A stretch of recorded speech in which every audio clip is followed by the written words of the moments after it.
So you're going to be doing a dark room retreat. Yeah. Can you tell me a little bit more about what that is? Yeah. It is somewhat what it sounds like. Mm-hmm. It's a dark room. Uh-huh. I retreat into it.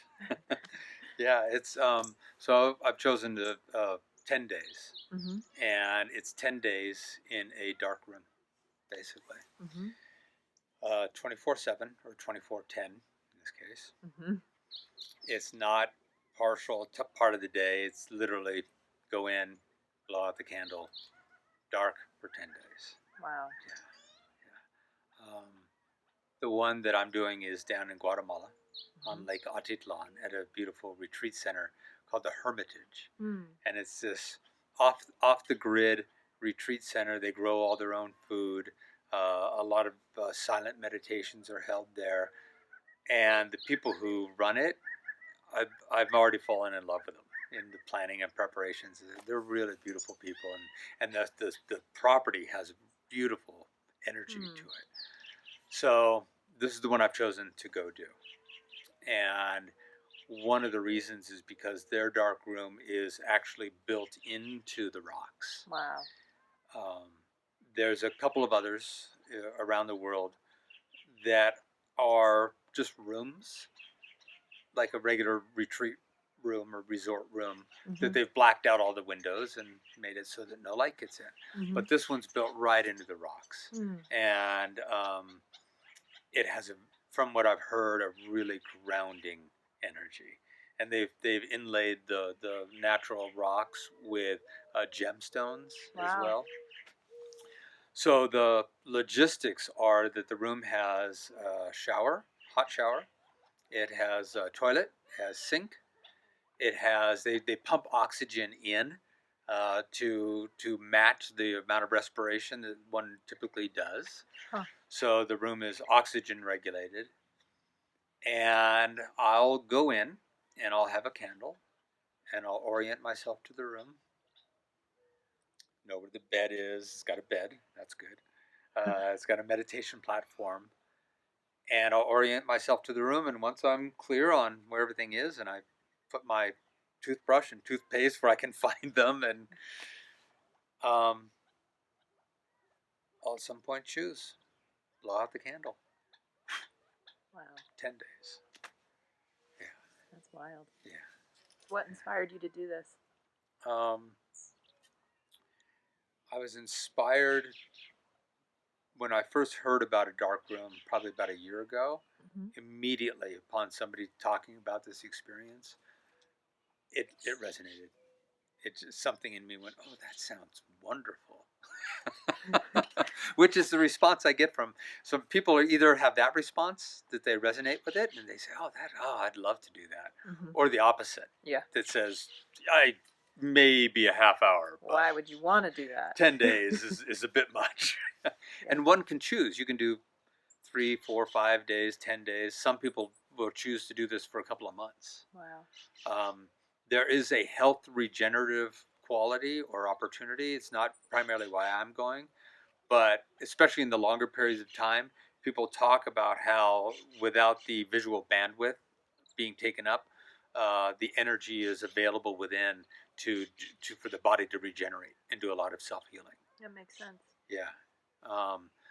I'm doing it primarily because it resonates with and aligns with my meditative practice. Mm-hmm. My meditative practice is primarily to gather in my awareness and point that awareness to the natural, eternal, unchanging nature of self that is always there and always present beyond the idea of self, beyond the images of self, mm-hmm. or the construct of self. Mm-hmm. So that's what I'm doing in my meditation anyway. Yes. To feel into, okay, what is the nature of myself when I'm not making myself up, basically. And one of my favorite practices in coming out of a meditation is to remind myself, okay, I'm about to open my eyes now. When I do, notice everything without naming it. And so I open my eyes, and it's just a beautiful experience just to look around and notice things and not name them. Yeah. Tree, rock, mountain, but just notice. Oh, isness. It's just more isness, and in so doing, it helps stop the referencing of that the I is always doing and the me is always doing.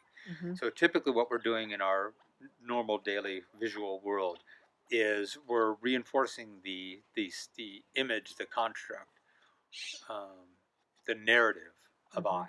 Mm-hmm. What do I think about that? How does that relate to me? Is that of value to me? Is Mm-hmm. that a threat to me? Mm-hmm. Does it please me? Does it anger me? Does it upset me? Does it confuse me? And it's constantly referencing a me and an I that is not the truth of who we are. Mm-hmm. It's something that's happening, but it's not the essential nature of ourselves. So I want to go spend 10 days without that visual representation. That's incredible. Yeah. Is it a old meditation practice, or is a dark room something that's been done? Thousands of years. Yeah. Yeah. And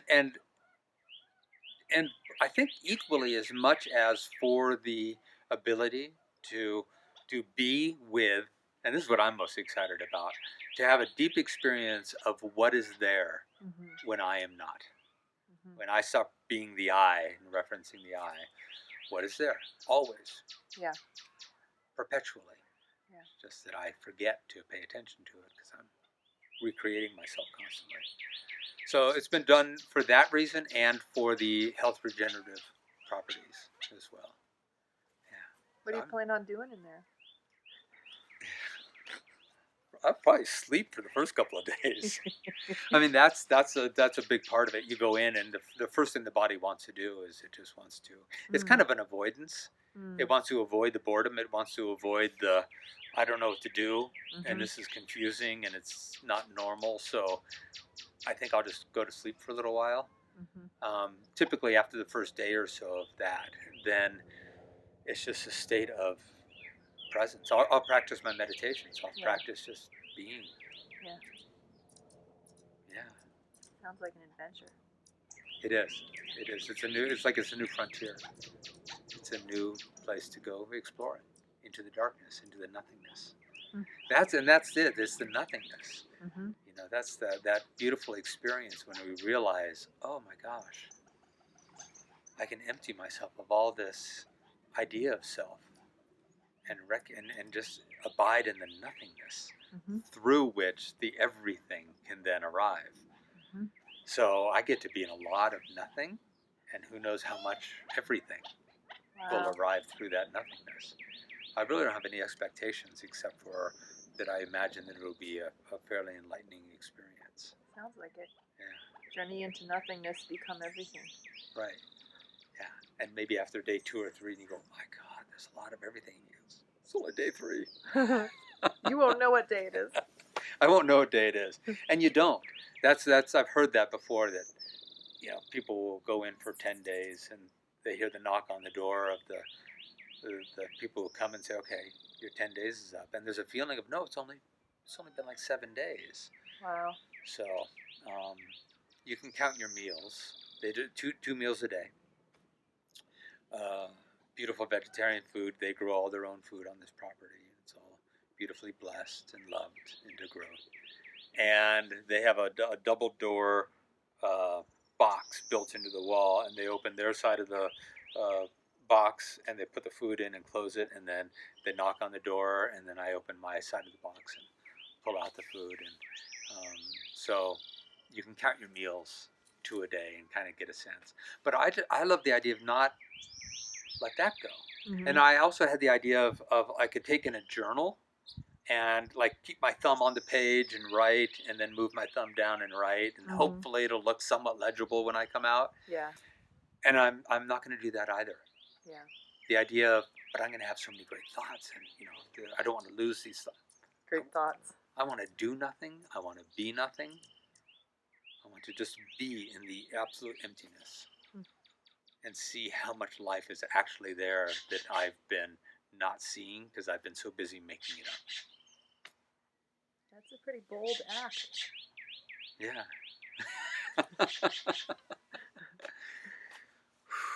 It's a pretty bold act to pay attention to life, right? To really inquire into what is actually happening. What's the nature of life, really? Yeah. Yeah, I want to know more of that. Well, let us know what you find. No way. Mine.